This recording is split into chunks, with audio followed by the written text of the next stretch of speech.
तसंच यावर्षी घेतलं. गणपती दर्शनाला आलो आणि दर्शन घेतलं आणि आता निघालेलो आहे. साहेब तुम्ही दर्शन तर मागच्या वर्षी पण घेतलं होतं, परंतु काही लोक यावर्षी सुद्धा आलेली होती. यावर्षी काही नवे नेतेही आले. आम्ही तर रेग्युलर येतो. हा येस बरोबर ना. आम्ही तर अनेक वर्षापासून येतो, पण यावर्षी काही लोक नवीन पाहिले. नवीन लोक पाहिले, आनंद झाला. चांगला आहे. उद्धव ठाकरे बाप्पा कोणाला पावणार?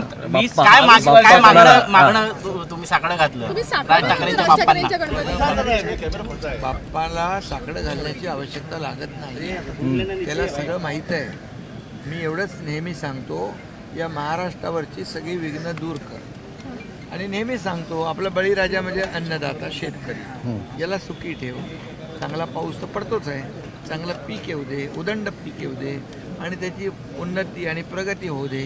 आणि लाडक्या बहिणी पण आमच्या सगळ्या, लाडके भाऊ, लाडके ज्येष्ठ आणि महाराष्ट्रातल्या तमाम जनतेला सुख, समाधान, आनंद त्यांच्या जीवनामध्ये चांगले दिवस येऊ दे, हे बाप्पाला सांगितलं. आणि जे कोणी दुःखी असतील त्याने सुखी कर. त्यांच्यातल्या भेटीगाठी अलीकडे वाढता आहेत. तिसरी वेळ आहे की ज्यात ते आले. चांगलं आहे ना, चांगलं आहे, चांगलं आहे. म्हणजे अदखल पात्र लोक दखल घ्यायला लागले, चांगली गोष्ट आहे. येस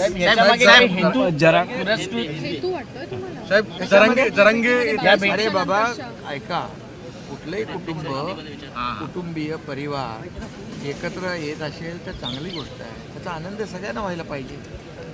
आणि त्यामुळे आम्ही त्या सगळ्यांना शुभेच्छा देतो. नाही पण सगळ्यांना शुभेच्छा देतो. पण फडणवीस असं म्हणाले की दोन्ही भावांना सुबुद्धी दिलेली आहे आणि ती सुबुद्धी कायम राहो, ते एकत्र कायम राहो. नाही, मी तेच म्हणालो, गणपती बाप्पाने सगळ्यांना सुबुद्धी द्यावी, सद्बुद्धी द्यावी आणि त्याच्यातच सगळ्यांचं कल्याण आहे. ओके. गणेश उत्सवानिमित्त नवीन श्री गणेश होतोय कुठल्या नातेसंबंध किंवा समीकरण? बघा, मी तुम्हाला सांगतो की कुटुंबीय आणि परिवार कुठलाही एकत्र येत असेल तर चांगली बाब आहे.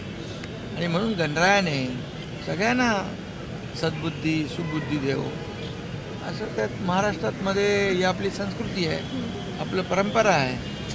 धन्यवाद. मगाशी तुम्ही बोलता बोलला साहेब, मगाशी बोलताना बोलला की ये राज की बात है, तर ही राज की बात काय आहे नेमकी? अरे बाबा, राजसाहेबांकडे आलो ना मी.